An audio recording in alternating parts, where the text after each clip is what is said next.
ہم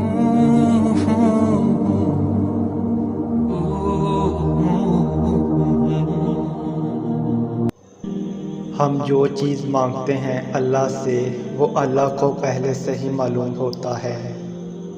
ہم جس چیز پہ تڑپتے ہیں اللہ پہلے سے ہی اس تڑپ سے واقف ہوتا ہے کہ ہم یہ مانگیں گے اللہ سے۔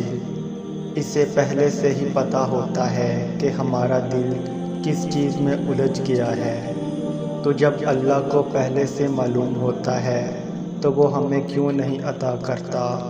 اسی لیے تو اس نے دعا بنائی، اور دعائیں تو ایسے موضوع تک تمہیں لے کر آئیں گی جو چیز تمہارے بس سے باہر بھی ہو گئی وہ تمہیں حاصل ہو جائے گی۔